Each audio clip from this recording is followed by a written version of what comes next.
Hi friends, இன்றைக்கி ஒரு சூப்பரான ஹேர் டை தாங்க ரெடி பண்ணியிருக்கோம். ஹேர் டை பொடி அப்படின்னு சொன்னால் நீங்கள் நம்புவீங்களா? கண்டிப்பாக நம்பவே மாட்டீங்க. வெறும் பொடி தாங்க இது. ஆயில் எதுவுமே சேர்க்கல, அலோவேரா ஜெல் எதுவும் சேர்க்கல. வெறும் பொடியை வச்சு இந்த அளவுக்கு ஒரு சூப்பரான ஹேர் டை பொடி ரெடி பண்ணியிருக்கோம். இந்த ஹேர் டை பொடியோட வேறு எதுவுமே நீங்கள் ஆட் பண்ண வேணாம், அப்படியே ஹேரில் அப்ளை பண்ணிக்கலாம். ரெடி பண்ண உடனே உங்கள் ஹேரில் அப்ளை பண்ணிக்கலாம். உங்களுக்கு பாருங்கள் எந்த அளவுக்கு என்னுடைய கை வந்து கருகருன்னு இருக்குது. அது மட்டும் இல்லை, நான் எவ்வளோ வாஷ் பண்ணாலும் போக மாட்டேங்குது பாருங்கள். நல்லா பெயிண்ட் மாதிரி கையில் வந்து பிடிச்சிருக்கு. கண்டிப்பாக ரொம்ப ரொம்ப உங்களுக்கு யூஸ்ஃபுல்லாக இருக்கும். 3 பொருள், அதாவது கருவேப்பிலையோட 2 பொருளை மட்டும் ஆட் பண்ணியிருக்கோம். கண்டிப்பாக ஒரு அமேசிங்கான ரிசல்ட் கொடுத்துருக்கு. வீடியோ ஸ்கிப் பண்ணாமல் பாருங்கள். அப்போ தான் நான் இந்த ஹேர் டை எப்படி ப்ரிப்பேர் பண்ணேன் அப்படின்றது உங்களுக்கு டீட்டெயிலாக போய் வாங்க ஃப்ரெண்ட்ஸ். வீடியோக்குள்ளே போய் இந்த ஹேர் டை எப்படி ப்ரிப்பேர் பண்ணுறது, எப்படி நம்ம ஹேரில் அப்ளை பண்ணுறது அப்படின்றத பார்க்கலாம். இப்போ நம்ம ஹேர் டை ப்ரிப்பேர் பண்ண போகிறோம். அதுக்கு வந்து இந்த மாதிரி ஒரு இரும்பு கடாய் வச்சுக்கோங்க. இப்போ நம்ம இரும்பு கடாய் அடுப்பில் வச்சாச்சு. நம்ம ஸ்டவ்வையும் ஆன் பண்ணி விட்டுடலாம். இப்போ கொஞ்சம் சூடானதுக்கப்புறம் இதில் என்ன நம்ம சேர்க்க போகிறோம் அப்படின்னா கருவேப்பிலை தான் ஆட் பண்ண போகிறோம். இந்த கருவேப்பிலையோட 2 பொருளை மட்டும் ஆட் பண்ண போகிறோம். ரொம்ப ரொம்ப முக்கியமான பொருள். இந்த கருவேப்பிலையோட அந்த பொருளை சேர்த்து நீங்கள் ஹேர் டையை ப்ரிப்பேர் பண்ணி பாருங்கள். அமேசிங்காக இருக்கும். அது மட்டும் இல்லை, இது வந்து ஹேர் டை பொடி தான் இன்றைக்கி ரெடி பண்ண போகிறோம். இதை வந்து நம்ம ஆயிலெலாம் மிக்ஸ் பண்ணவே தேவையில்லை, அப்படியே நம்ம ஹேரில் அப்ளை பண்ணிக்கலாம். இப்போ ஃபஸ்ட்டு நல்லா ஒரு கைப்பிடி அளவுக்கு நம்ம கருவேப்பிலை ஆட் பண்ணிக்கலாம்.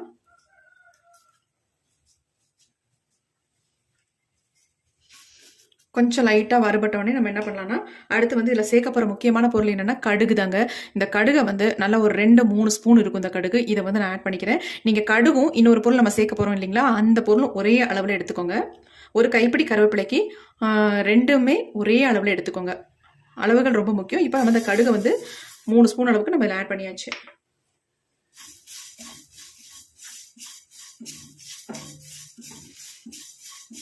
கொஞ்சம் லைட்டாக வறுபடட்டும்.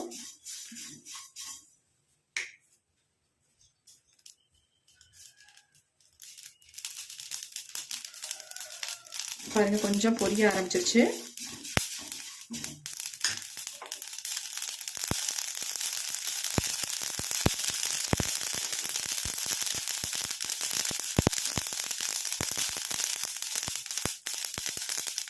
அடுத்து நம்ம சேர்க்க போகிற முக்கியமான பொருள் என்னென்னா கருஞ்சீரகம். இந்த கருஞ்சீரகத்தை நம்ம சேர்க்க போகிறோம். நம்ம எவ்வளோ கடுகு எடுத்தோமோ அதே அளவு கருஞ்சீரகம் எடுத்துக்கோங்க. அளவுகள் ரொம்ப முக்கியம். இந்த மெஷர்மெண்ட்டில் நீங்கள் ரெடி பண்ணால் தான் உங்களுக்கு நல்லா வந்து பிடிக்கும் உங்கள் முடியல. இப்போ இது எல்லாத்தையும் சேர்த்து நல்லா ஃப்ரை பண்ணிக்கலாம்.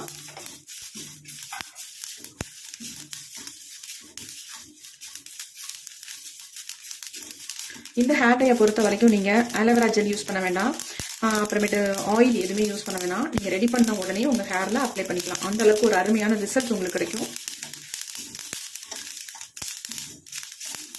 இந்த 3 பொருள் மட்டும்தான் இதுக்கு நம்ம யூஸ் பண்ண போகிறோம், வேறு எதுவுமே கிடையாதுங்க.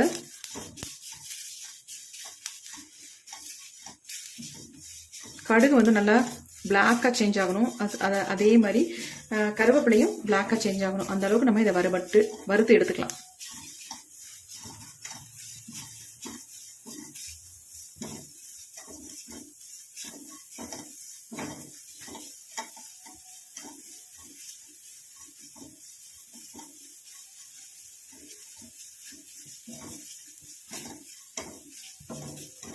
இப்போ நல்லா கலர் சேஞ்ச் ஆயிடுச்சு. நம்ம ஸ்டவ்வை சுவிட்ச் ஆஃப் பண்ணிடலாம். இந்த ஹீட்லேயே இது இன்னும் நல்லா வந்து கருகி வந்துடும்.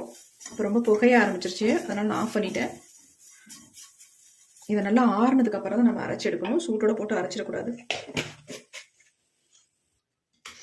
இப்போ இந்த பொடியை வந்து இந்த மாதிரி தட்டில் வந்து கொட்டிடலாம். ஏன்னா அதிலேயே வச்சிங்கன்னா உங்களுக்கு ஆறாது, ரொம்ப நேரம் ஆகும். இப்படி கொட்டி விட்டோம்னா அது பாட்டுக்கு ஆறிடும்.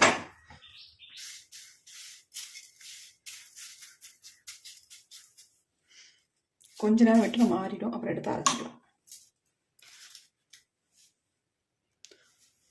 இப்போ நல்லா ஆறிடுச்சு. இது எல்லாத்தையும் நம்ம மிக்ஸி ஜாரில் வந்து ஆட் பண்ணிக்கலாம். இதை வந்து நீங்கள் சலிக்கவே தேவையில்லை, ஏன்னா உங்களுக்கு அந்த அளவுக்கு நல்லாவே அரைப்பட்டுரும். உங்களுக்கு ரொம்ப சாஃப்டாக இருக்கும், நல்லா நைஸாக வந்துடும். இப்போ நம்ம அரைச்சிட்டு வந்துடலாம்.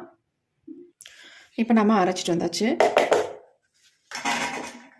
பாருங்கள், சொன்னால் நம்ப மாட்டீங்க எந்த அளவுக்கு வந்து பிடிச்சிருக்கு பாருங்கள். மிக்சியில் ஜாரில் அந்தளவுக்கு நல்லா பிடிச்சிருக்கு ஓரத்துலலாம்.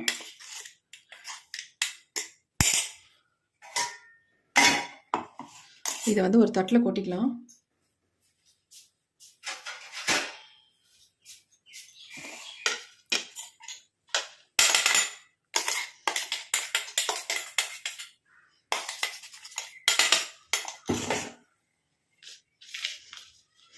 இப்போ நமக்கு சூப்பரான ஹேர் டை பொடி வந்து ரெடி ஆயிடுச்சு. பாருங்கள் எப்படி இருக்குது அப்படின்ட்டு.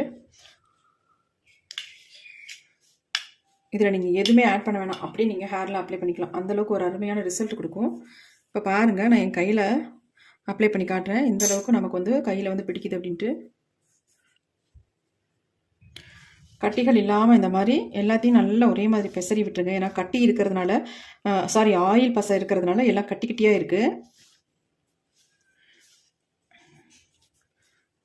நல்லா உதுத்து விட்டுலாம். ஏன்னா நம்ம சலிச்சோம்னா எல்லாம் உதிரி மாதிரி வந்துடும். ஆனால் சலிக்காதனால கொஞ்சம் கட்டி கட்டியாக இருக்க தான் செய்யும். அங்கே பாருங்கள், என் கை பாருங்கள் எந்த அளவுக்கு பிளாக்காக சேஞ்ச் ஆகிருக்கு. இது சுத்தமாக போகாதுங்க, அந்த அளவுக்கு நல்லா பிடிச்சிருக்கு. இங்கே பாருங்கள், இப்படியே நம்ம ஹேரில் ஒயிட் ஹேரில் அப்ளை பண்ணிக்கலாம். நீங்கள் வேறு எதுவுமே அப்ளை பண்ண வேண்டாம். உங்கள் ஹேரில் இதை ஒன்று மட்டும் அப்ளை பண்ணிவிட்டு தாராளமாக எங்கேயும் போகிறதா இருந்தால் நம்ம வெளியில் கிளம்பிக்கலாம். அந்தளவுக்கு ஒரு சூப்பரான ஹேர் டைன்னு சொல்வேன். இப்போ நல்லா பெசரி விட்டாச்சு. என் கை பாருங்கள் எந்த அளவுக்கு என் கையில் பிடிச்சிருக்கு பாருங்கள்.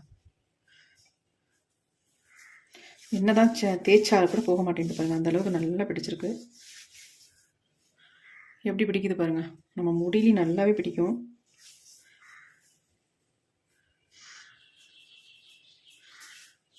இப்போ இதில் வந்து உங்களுக்கு தேவைப்பட்டால் மட்டும் நீங்கள் என்ன பண்ணுங்கள், ஆயில் வந்து இதில் சேர்த்துக்கலாம். அப்படி தேவையில்லை அப்படின்னா தாராளமாக இதை மட்டுமே நீங்கள் அப்ளை பண்ணிக்கலாம். பாருங்கள், இந்த அளவுக்கு நமக்கு பிளாக்காக இருந்தால் போதுமே ஹேரில் அப்ளை பண்ணுறதுக்கு. ஒரு டூத் ப்ரஷ் வச்சு நீங்கள் தாராளமாக உங்களுடைய வெள்ளை முடிகளில் நீங்கள் இதை அப்ளை பண்ணி விட்டுக்கலாம். அருமையான ரிசல்ட் உங்களுக்கு கொடுக்கும். வேறு எதுவுமே நீங்கள் ஆட் பண்ண வேண்டாம். இப்போ உங்களுக்கு நான் ஒரு ஆயிலில் வந்து இதை மிக்ஸ் பண்ணி காட்டுறேன். அப்படின்னு கூட நீங்கள் ஹேரில் அப்ளை பண்ணிக்கலாம். அது என்ன ஆயில்ன்றதை பார்க்கலாம்.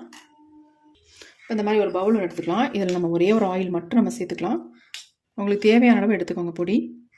இந்த பொடியை உங்களுக்கு ஸ்டோர் பண்ணி வச்சுக்கலாம், அப்படியே இருக்கும். இவ்வளவு நமக்கு தேவையில்லை. எங்கெங்கே நிறைய முடிகள் இருக்கோ அங்கே தான் நம்ம இதை வந்து யூஸ் பண்ண போகிறோம். இதில் வந்து கடுகு ஆயில் மட்டும் நம்ம யூஸ் பண்ண போகிறோம், வேறு எதுவுமே யூஸ் பண்ண வேண்டாங்க.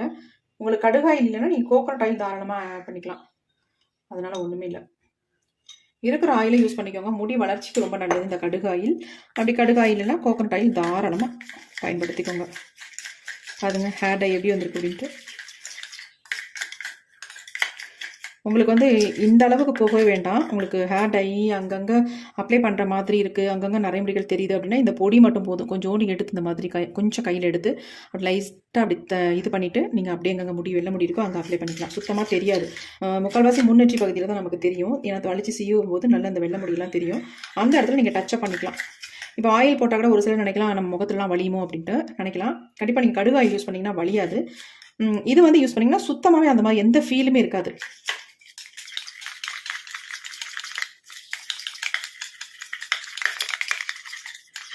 வேணும்னா நீங்கள் அலோவேரா ஜெல் கூட இதில் வந்து யூஸ் பண்ணிக்கலாம். பாருங்கள், ஹேர் சூப்பரான கன்சிஸ்டன்சியில் இந்த மாதிரி மிக்ஸ் பண்ணி வச்சுக்கணும். இந்த மாதிரி உங்களுக்கு லிக்விட் கன்சிஸ்டன்சியில் இருக்கணும். அப்போ தான் அப்ளை பண்ணுறதுக்கு நல்லாயிருக்கும் உங்களுக்கு. இது வந்து கொஞ்சோண்டு எடுத்து அப்ளை பண்ணாலே உங்களுக்கு போதுமானது. அதிகமாக அப்ளை பண்ண தேவையே இல்லை. இந்த மெத்தடில் நீங்கள் ஒரு முறை ட்ரை பண்ணி பாருங்கள். இது நல்ல ரிசல்ட் உங்களுக்கு கொடுக்கும். உங்களுக்கு பிடிச்சிருந்தா மட்டும் ஒரு லைக் ஒன்று போடுங்க. கொஞ்சம் கையில் தொட்டு பார்ப்போம். பாருங்கள் எப்படி இருக்குன்ட்டு.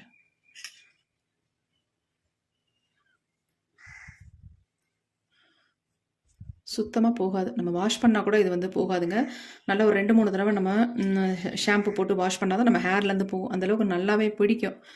ஏன்னா நான் இதை வந்து ரெகுலராக யூஸ் பண்ணிகிட்டு இருக்கேன். அவசரத்துக்கு என்னுடைய நரைமுடிகளை மறைக்கிறதுக்கு இதை தான் நான் அப்ளை பண்ணிகிட்டு இருக்கேன். நல்லா எனக்கு எதுவுமே தெரியாது அந்த அளவுக்கு நரைமுடிகள். வாஷ் பண்ணால் கொஞ்சம் போக தான் செய்யும். அதுக்கப்புறம் மேற்கொண்டு நம்ம அப்ளை பண்ணிவிட்டு ரெகுலராக அப்ளை பண்ணிட்டு இருக்கும்போது நல்ல ரிசல்ட் இருக்கும். டோட்டலாகவே முடி வந்து நல்லா பிளாக்காக சேஞ்ச் ஆகிடும். கண்டிப்பாக ட்ரை பண்ணி பாருங்கள், ரொம்ப நல்ல ரிசல்ட் கொடுக்கும். இந்த வீடியோ உங்களுக்கு பிடிச்சிருந்தா மட்டும் மறந்துடாமல் ஒரு லைக் பண்ணி போட்டுருங்க. Thank you friends. You bye. Next வீடியோவில் பார்க்கலாம்.